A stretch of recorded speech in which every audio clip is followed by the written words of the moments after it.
Alors, dans cette vidéo, on va étudier la symétrie orthogonale. Donc, pour ce faire, on va faire un petit exemple qui nous demande de construire le symétrique du point A par rapport à la droite D. Donc, c'est le symétrique orthogonal dans ce cas-là. Donc, on a un point A et pour tracer le symétrique par rapport à une droite donnée, on va d'abord tracer une droite perpendiculaire à la droite en question, passant par le point dont on est intéressé, par le point qu'on veut trouver l'image. Donc, on a tracé une droite perpendiculaire ici. Et ensuite, on va mesurer la distance entre le point et la droite. Donc, cette distance-ci, on peut la mesurer avec un compas ou une règle. Et on va transférer cette même distance de l'autre côté de la droite pour obtenir l'image de A qu'on peut appeler par exemple A' ici. Donc, il y aura la même distance entre la droite et A et la droite et A'.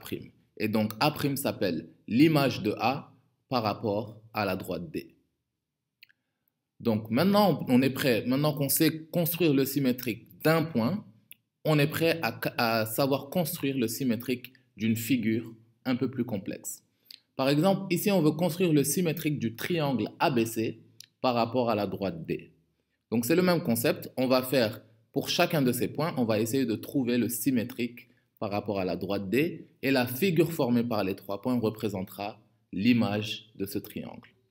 Donc, on va d'abord tracer une droite perpendiculaire qui passe par A. On prend la distance de A à la droite D qu'on transfère de l'autre côté de la droite. Et donc, on aura notre premier point, A' ici, qui est l'image de A. On trace une deuxième droite perpendiculaire qui passe cette fois-ci par B.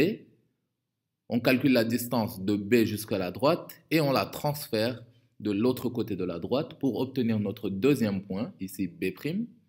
Et enfin, on va le faire avec C en traçant le perpendiculaire à la droite D passant par C. On considère la distance de C jusqu'à cette droite et on la transfère de l'autre côté de la droite pour obtenir l'image C' de C. Donc ces trois points A', B' et C' représentent le triangle qui est l'image de ABC. Et on va apprendre plus tard, dans une autre vidéo, que ces deux images sont superposables. C'est-à-dire que si je mets A', B', C' sur ABC, les deux images vont se superposer l'une sur l'autre.